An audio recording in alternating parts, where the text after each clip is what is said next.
नमस्कार. गोवन वार्ता लाईव्हच्या विशेष कार्यक्रमावर आपणा सर्वांचं स्वागत आहे. प्रत्येक समाजामध्ये काही प्रश्न असतात, काही समस्या असतात, पण सर्वसाधारण माणसं ते प्रश्न, त्या समस्या बाजूला काढून त्याच्याकडे दुर्लक्ष करून जगण्याचा प्रयत्न करतात. प्रश्न समस्यांकडे दुर्लक्ष केलं म्हणून ती समस्या, ते प्रश्न सुटत नाही, किंबहुना ते अधिकाधिक जटिल बनत जातात. पण आपल्या समाजामध्ये अशीही काही माणसं असतात, त्या प्रश्नांकडे ते निधडेपणाने भिडतात. त्या प्रश्नांची फक्त चर्चा करून थांबत नाही, तर ते प्रश्न सुटावेत यासाठी धडपड करतात आणि आपल्या जगण्याला एक वेगळा अर्थ देतात. आज अशीच एक समस्या, ज्या समस्येकडे आपण डोळे उघडे ठेवून बघत नाही, अशी एक समस्या आहे ज्याच्यावर विशेष करून मोकळेपणाने बोललं जात नाही. अशी समस्या आपल्या संपूर्ण राज्याला, कुटुंब व्यवस्थेला घेरून असलेली अशी एक समस्या आहे. ती समस्या म्हणजे वेश्या व्यवसाय. आणि या समस्येला भिडण्याचं काम गेली कित्येक वर्ष जे करतायत ते डॉक्टर अरुण पांडे आमच्या समवेत आहेत. डॉक्टर, आपका स्वागत है. नमस्कार. गोवन वार्ता का बहुत बहुत धन्यवाद कि आपने ये सेक्स ट्रैफिकिंग जो टॉपिक है उसको आपने चुना है. नॉर्मली क्या होता है कि सेक्स ट्रैफिकिंग पे कोई चर्चा नहीं होता है और लोगों ने अपना इसके विषय के ऊपर ओपिनियन बना लिया है और यही कारण है ना कि हमारे समाज में बहुत मिसकंसेप्शन है ना. थैंक यू वेरी मच कि आपने इनवाइट किया. होपफुली इस चर्चा के बाद है ना लोगों का जो मिसकंसेप्शन है इस इशू में है ना क्लैरिफाई होगा. सर, आपको भी धन्यवाद. सर, मैं आपको एक प्रश्न पूछना चाहता हूँ कि आप लॉ ग्रेजुएट हो, यानी पढ़ाई करने के बाद आपके पास बहुत सारी शायद ऑप्शंस थी, लेकिन आपने इस विषय में, वेश्या व्यवसाय या सेक्स ट्रैफिकिंग, ह्यूमन ट्रैफिकिंग के विषय में काम करने का क्यों सोचा, और इसमें से आपने गोवा क्यों चुना? ना, मेरी जर्नी बहुत लंबी है. कि 30 साल से मैं इस विषय पे काम कर रहा हूँ. जैसे आपने सही कहा कि मैंने लॉ की पढ़ाई 92 में लखनऊ यूनिवर्सिटी से की थी. उसके बाद मैं बॉम्बे में क्रिमिनोलॉजी और करेक्शनल एडमिनिस्ट्रेशन NSW करने के लिए बॉम्बे आया. वहाँ पे Tata institute of social sciences करके एक इंस्टीट्यूट है जहाँ पे मैंने पढ़ाई की, अपना पोस्ट ग्रेजुएशन किया क्रिमिनोलॉजी और करेक्शनल एडमिनिस्ट्रेशन में. और जब मैं वहाँ पे पढ़ाई कर रहा था तो उसी दौरान मेरे को कमाटीपुरा विजिट करने का मौका मिला. हमारा फील्ड वर्क होता है और मैं पहली बार जब कमाटीपुरा गया तो वहाँ पे देखा, ये वे बैक 92 की बात है, तो वहाँ पे देखा कि किस तरह से माइनर लड़की हैं जिनको खुलेआम बेचा जा रहा था. साथ साथ यंग लड़की लोग थे, उनको भी प्रोस्टिट्यूशन में बेचा जा रहा था. मैंने देखा जो पिम्प्स थे वो लड़की लोगों का एल्बम लेके घूम रहे थे और दिखा रहे थे है ना कि आपको कौन सी लड़की चुननी है ना, मोल भाव कर रहे थे. ओके. और ये बता रहे थे कि किस तरह का सेक्सुअल सर्विसेज दे सकते हैं, जिसे हम दलाल या मराठी में भड़वे ऐसा कहते हैं. तो वो लोग थे. और क्योंकि मैं एक लॉ का स्टूडेंट था, ओके, और इससे पहले कभी एक्सपोजर नहीं था है ना इस विषय के बारे में. सो मेरे को लगा कि ये ऐसे कैसे हो सकता है, क्योंकि कानून के अनुसार तो आप किसी को खरीद नहीं सकते हो, बेच नहीं सकते हो, पर ये खुले आम कमाटीपुरा में हो रहा है जहाँ पे पुलिस स्टेशन भी है, ओके, और पब्लिक भी देख रही है ना. सो कहीं पे इससे झटका लगा. और उसके बाद जो मेरा फील्ड वर्क प्लेसमेंट था वो पुलिस स्टेशन में था, इसी विषय पे कि पुलिस के साथ रह के समझे कि क्यों लड़की लोगों को है ना रेस्क्यू किया जाता है या पकड़ा जाता है. उसके बाद कुछ समय तक है ना किला कोर्ट है ना बॉम्बे में, वहाँ पे मेरा फील्ड वर्क प्लेसमेंट था कि लड़की को लाया जाता है वहाँ पे और प्रोटेक्टिव होम में. सो ये 1 साल का मेरा एक्सपोजर था. 1 साल के बाद भी कहीं मेरे को लगा कि मेरे को अभी इतनी क्लैरिटी नहीं है कि क्या कारण इस विषय में, कि क्या कारण है कि लड़की लोग है ना वैश्यावृत्ति में आते हैं. क्या कारण है कि कानून होने के बावजूद भी लॉ एनफोर्समेंट एजेंसी इनको रेस्क्यू नहीं कर रही है ना. और इस चर्चा के दौरान फिर कहीं पे लगा मेरे को और हमारे इंस्टीट्यूट को, टाटा इंस्टीट्यूट को, कि हमें एक नेशनल स्टडी करना चाहिए. तो जब मैंने 94 में पास आउट किया टाटा इंस्टीट्यूट से, तो मैंने टाटा इंस्टीट्यूट ज्वाइन किया as a lead researcher, senior researcher. और फिर 3 साल तक है ना 94 से लेके 97 तक है ना नेशनल विमेंस कमीशन है ना सपोर्टेड एक रिसर्च प्रोजेक्ट किया है ना सेक्स ट्रैफिकिंग पे. और उस दौरान पूरा इंडिया ट्रैवल किया ये समझ करने के लिए कि वेश्यावृत्ति क्यों हो रही है ना, इसके कारण क्या है, और साथ साथ में वेश्यावृत्ति रोकने के लिए है ना किस तरह के इनिशिएटिव्स लिए गए, वेदर सरकार के द्वारा और या एनजीओ के द्वारा या जुडिशरी के द्वारा। उसी समय वही समय था कि जब मैं गोवा भी में आया था, और ना कि जब मैं गोवा आया था 96 में, तब पहली बार मैंने देखा था, बायना विजिट किया था, और वही मेरे को आश्चर्य हुआ है ना कि कमाटीपुरा से कोई डिफरेंट नहीं था। यहाँ पे भी माइनर लड़की लोगों को है ना कि ओपनली बेचा खरीदा जा रहा था। साथ साथ उस समय देवदासी प्रथा भी थी।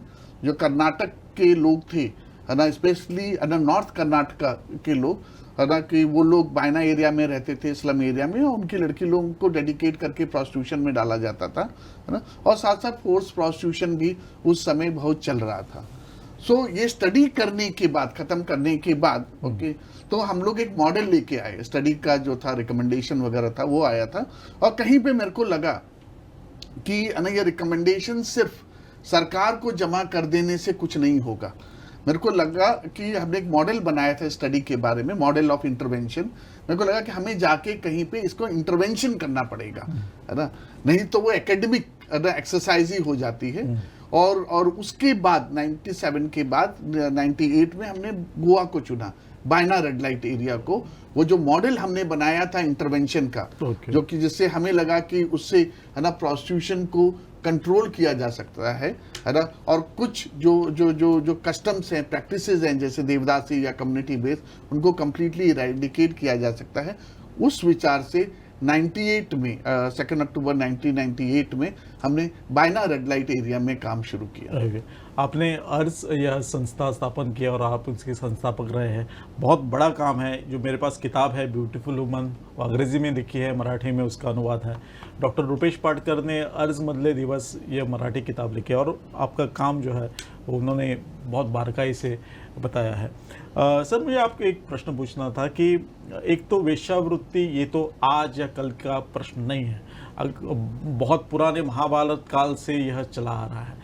तो एक प्रश्न स्वाभाविक रूप से उठता है कि यह वेश्यावृत्ति पनपती कैसी है, इसका कारण क्या है? क्या इसका कारण केवल सेक्सुअल है या और कुछ उसके कारण है ना?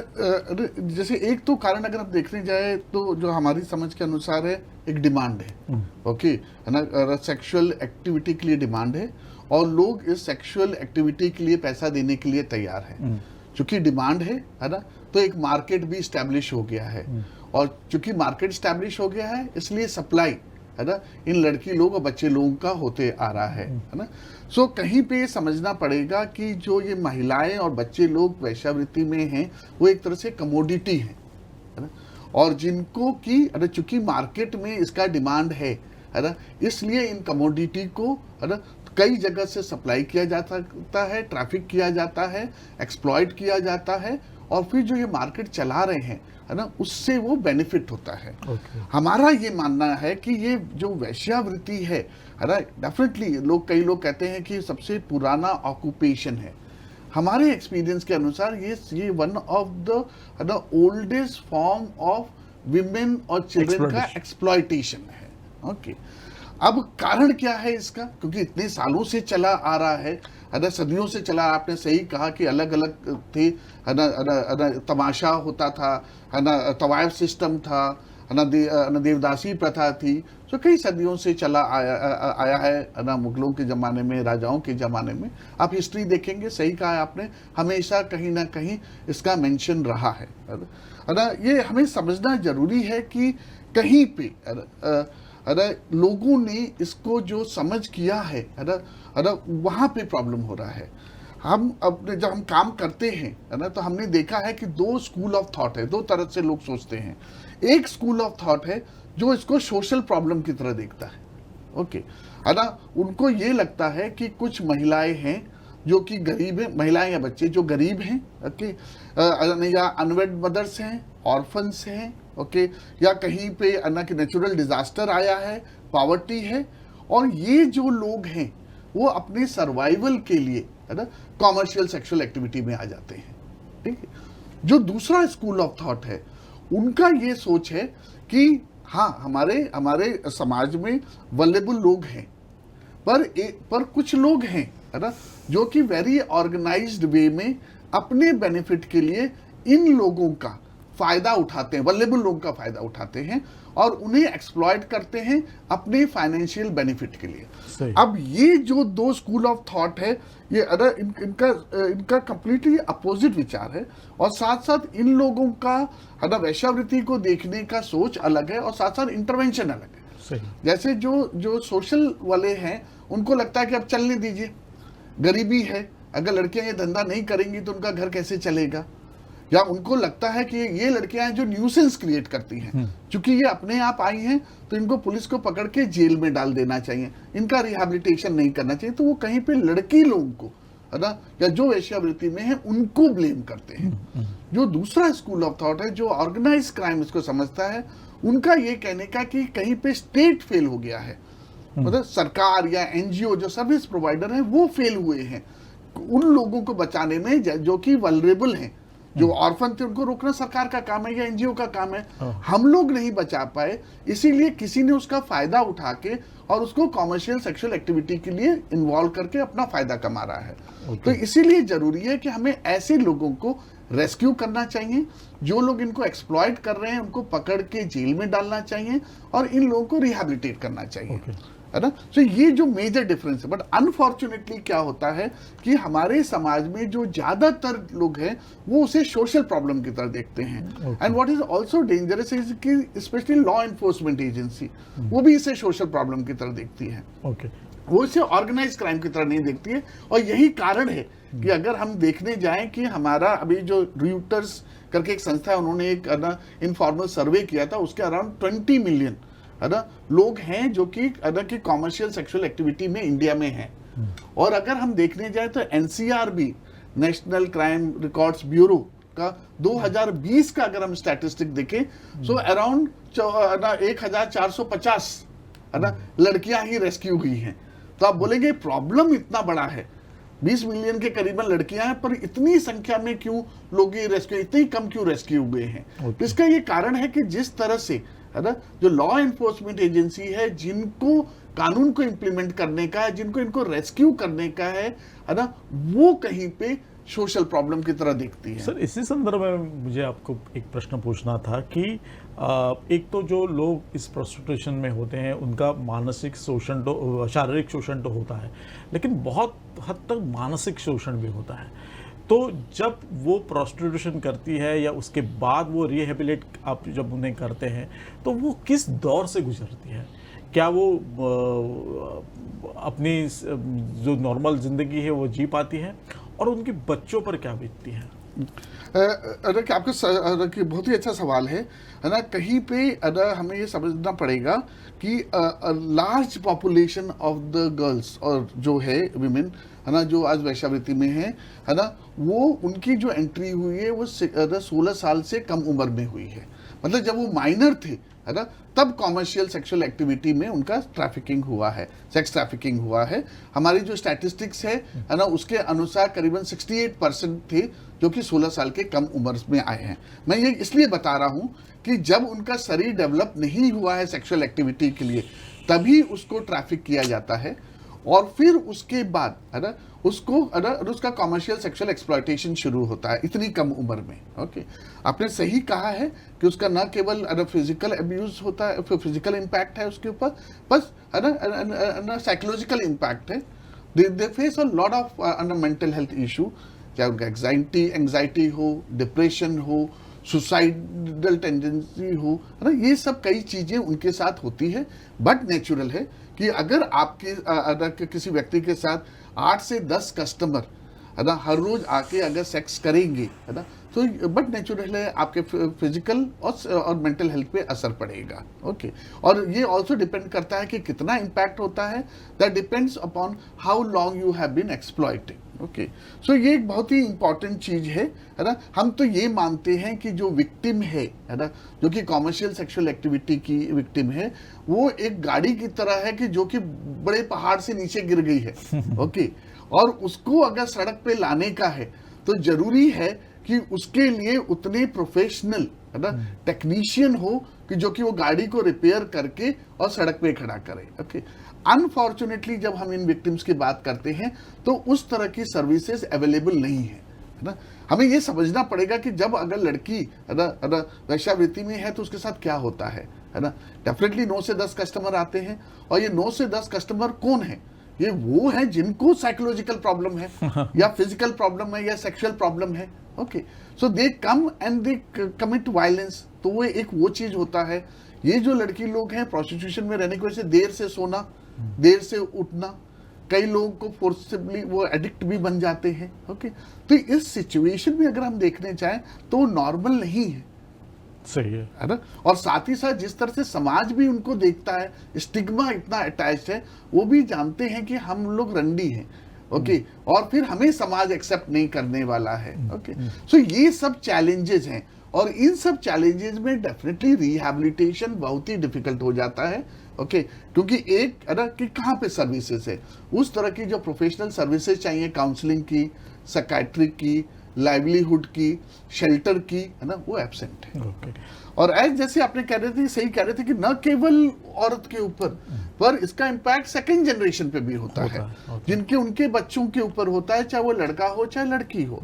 ओके, उन बच्चे लोगों को भी लगता है ना कि क्यों मेरे इतने बाप हैं, क्या कारण है कि जब कोई आदमी आता है तो माँ मेरे को बाहर निकाल देती है, दरवाजा बंद कर देती है। ओके, है ना, सो दे डू सी, है ना। और हमारे एक्सपीरियंस से, जो हम 30 साल से काम कर रहे हैं, हमने देखा है कि कई लड़कियां जो उनकी बच्चियां हैं, है ना, वो सेक्सुअल एक्सप्लॉयटेशन होता है उनका, और कई है ना ट्रैफिक होके है ना कॉमर्शियल सेक्सुअल एक्सप्लॉयटेशन होता है।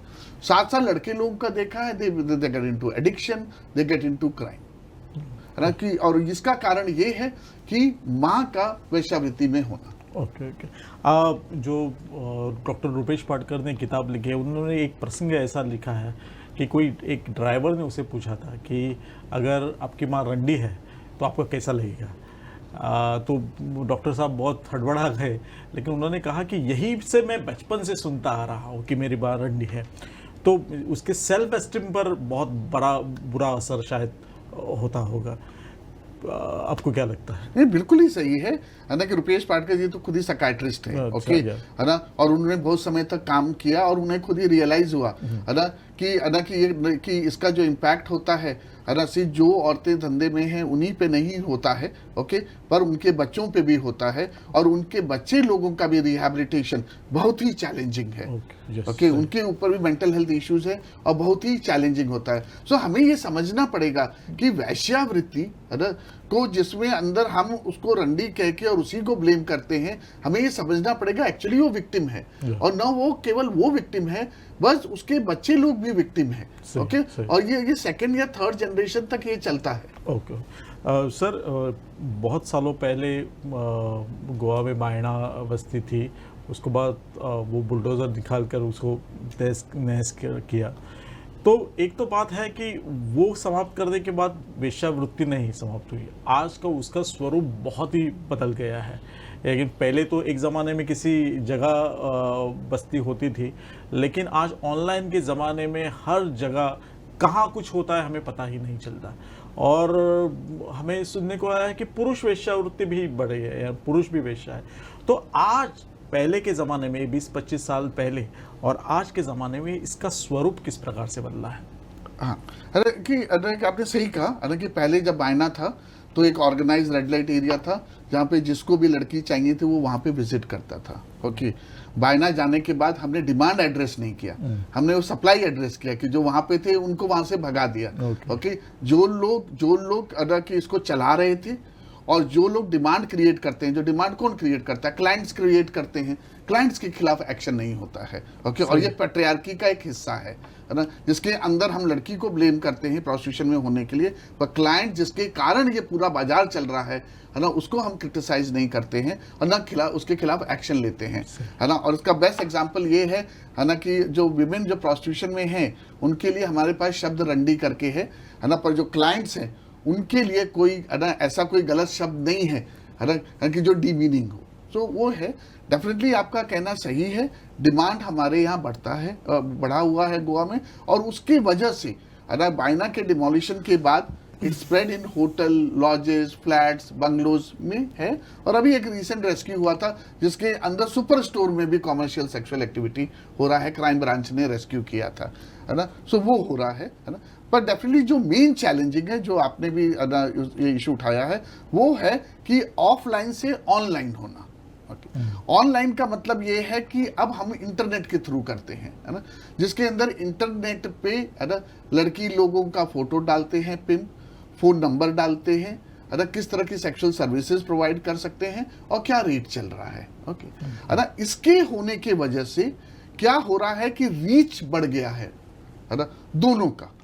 पिम्स का भी ज्यादा लोगों को अब रीच आउट कर सकते हैं। पहले क्या होता था गोवा में, है ना, कि जो पिम्स होते थे कोस्टल बेल्ट में, वो एल्बम लेके घूमते थे और जो टूरिस्ट आते थे उनसे पूछते थे लड़की चाहिए क्या, या वो अपना नेटवर्क स्टैब्लिश करते थे, बाइक पायलट हुआ या टैक्सी ड्राइवर हुआ या होटल वालों से हुआ, उनको बताते थे कि अगर कोई लड़की चाहिए अपने टूरिस्ट से पूछना, क्लाइंट से पूछना और हम प्रोवाइड करेंगे, और परसेंटेज पे लड़की सप्लाई होती थी, है ना। वहां पे डेंजर भी था, क्लाइंट भी हिचकता था लड़की मांगने में, है ना। और साथ साथ जब लोकल्स लोग देखते थे कि कोई इस तरह की एक्टिविटी में है ना, पिम्प्स वगैरह घूम रहे हैं, तो वो उनको मारते थे या पुलिस में कंप्लेन करते थे, या पुलिस को भी इंफॉर्मेशन मिलता था तो पुलिस एक्शन लेता था।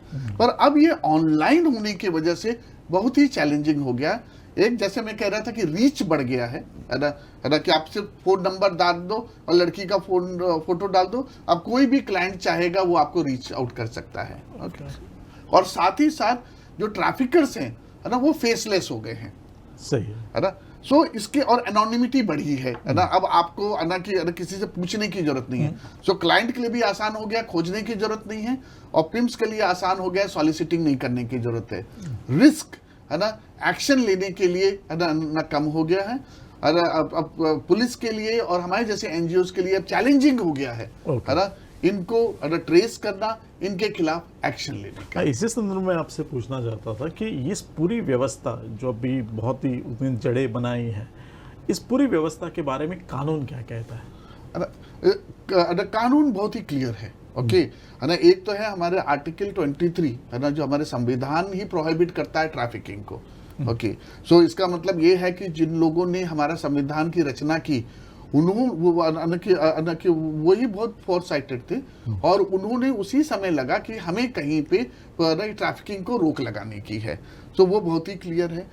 जहां तक सेक्स ट्रैफिकिंग है, हमारे यहाँ स्पेशल लॉ है, immoral traffic prevention act. Okay, इस एक्ट के अनुसार commercialisation of sexual activities and offence. Okay, तो जो भी लोग हैं जो खरीदने, बेचने या इस बिजनेस पे अपना जीवन निर्वाह करते हैं या बेनिफिट करते हैं, ओके, उन सब के ऊपर, है ना, वो सब ऑफेंस कर रहे हैं, उनके खिलाफ एक्शन हो सकता है। ओके, है ना, भारत सरकार ने 2013 में, है ना, जब क्रिमिनल अमेंडमेंट बिल आया, उसमें ह्यूमन ट्रैफिकिंग जो पहले डिफाइंड नहीं था, है ना, ह्यूमन ट्रैफिकिंग को डिफाइन भी कर दिया, है ना, धारा 370 में। और धारा 370A के अनुसार अगर कोई भी क्लाइंट है जो कि लड़की को खरीदता है, विक्टिम को खरीदता है ना, तो वो ऑफेंस कर रहा है। सो जहां तक कानून की बात है ना, कानून बहुत क्लियर है। ओके, और कानून में एनफ प्रोविजन है ना, जिसके अंदर जो खरीदता है, बेचता है, क्लाइंट हो, पिम्प हो, ब्रॉथल कीपर हो, इंक्लूडिंग जो अपना प्लेस अलाउ करता है कॉमर्शियल सेक्सुअल एक्टिविटी के लिए, सब लोग ऑफेंस कर रहे हैं, है ना। पर दुर्भाग्य की बात यह है ना, कि जो कानून है वो इसे ऑर्गेनाइज क्राइम की तरह डिफाइन करता है। अच्छा, पर जो समाज है और लॉ एनफोर्समेंट एजेंसी है ना, वो इसे सोशल प्रॉब्लम की तरह देखता है। अच्छा। समाज ने बना दिया कि दो सेट ऑफ विमेन हैं, एक जो अच्छी महिलाएं हैं और एक जो बुरी महिलाएं हैं, है ना, जो कि वैश्यावृत्ति में हैं। और ये वैश्यावृत्ति में इसलिए हैं क्योंकि इनको इजी मनी चाहिए, ये सेक्सुअल पर्वर्ट हैं। ओके, ये काम नहीं करना चाहते हैं। ओके, और ये कुछ अपने आसान जल्दी पैसा कमाने के लिए ये लोग वैश्यावृत्ति ज्वाइन करते हैं। और यही जो मिसकंसेप्शंस हैं समाज में, और ये जो हमने दो भाग बनाए हुए, अच्छी विमेन और खराब विमेन, जबकि कानून बहुत ही क्लियर है ना, हम पाते हैं कि प्रॉब्लम बहुत ह्यूज है, पर जो एक्शन हो रहा है ना, उस कंपैरिजन में बहुत कम है। सर, पुरुष वेश्यावृत्ति की बात हम कहते हैं कि हम देखते हैं कि कोई फॉरेनर यहाँ औरत आती है, उसके साथ कोई यहाँ का लड़का होता है, और एक 2 महीने 3 महीने के बाद वो चली जाती है। क्या उस पर साइकोलॉजिकल इफेक्ट हो सकता है, या क्या वो पूरी तरह से सह लेता है कि कुछ तो इमोशनल बॉन्ड उसमें हो जाएगा? तो इस तरह से वो किस प्रकार से जूझता है? एक तो बीमारी तो है ही, वो तो प्रश्न है, लेकिन साइकोलॉजी पर उस पर क्या बीतती होगी? अब सही पॉइंट के गिग्लो करके एक है ना इशू है। ओके, हम ज्यादा चर्चा नहीं करते हैं, अच्छा है आपने ये इशू लेके आया। गिग्लो मतलब है कि है ना कि जो मेल है ना, जो औरतों को, ज्यादातर उन औरतों को जो उनके एज से ज्यादा है, उनको जो सर्विस प्रोवाइड करते हैं। अगर आप देखने जाएं तो अगर ना कि इंटरनेट पे ही जाएं तो कई क्लब्स हैं गोवा में, जो कई लोगों ने ध्यान नहीं दिया है। गिग्लो क्लब करके कई हैं। लोकाइंटो जो एक साइट है, वहां पे भी इसका एडवर्टाइजमेंट होता है कि किसी को भी अगर ना कि मेल प्रोस्टिट्यूट चाहिए है ना, तो वहां से सर्विस प्रोवाइड होती है। हाँ, गोवा में एक यूनिक फॉर्म है जिसकी आप चर्चा कर रहे थे। हम पाते हैं कि कई यंग लड़के लोग, ओके, जो फॉरेनर लेडीज आती हैं है ना, उनको वो लोग सर्विस प्रोवाइड करते हैं। जब वो सीजन के लिए आती हैं, 1 महीना 2 महीना 6 महीना होता है, वो इनको हायर करते हैं और ये लड़के लोग उनके साथ एज ए पार्टनर न रहते हैं और उनको सर्विसेज प्रोवाइड करते हैं। अगर देखना जाए तो कोस्टल बेल्ट में आप कई देखेंगे है ना, बहुत ही कॉमन फिनोमिना है। ये बात अलग है कि हम चर्चा नहीं करते हैं और एक्सेप्ट नहीं करते हैं। डेफिनेटली जहाँ तक ये है कि क्या उनके ऊपर इम्पैक्ट होता है, डेफिनेटली इम्पैक्ट होता है।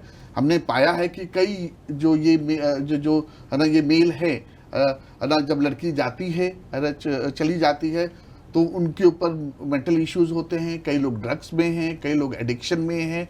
ओके, तो वो है ना, क्योंकि ये नॉर्मल रिलेशनशिप नहीं है। ओके, और अगर नॉर्मल रिलेशनशिप नहीं है ना, और इसको अगर आपने है ना कि कॉमर्शियल रूप धारण किया है, तो डेफिनेटली इम्पैक्ट है ना होना बट नेचुरल है। ओके ओके सर, आज हमने बहुत सारे विषय, यानी जो विषय है इसकी व्याप्ति इतनी बहुत बड़ी है, और आपने बहुत अच्छे ढंग से, क्योंकि आपका काम है, आप फील्ड पे जाके उनके साथ काम करते हैं, तो इसलिए मैं गोवन वार्ता की तरफ से आपका धन्यवाद कहना चाहता हूँ। और शायद और इसकी व्याप्ति बहुत बड़ी है, इसलिए हम अगली बार भी इस विषय पर चर्चा करेंगे। Thank you very much.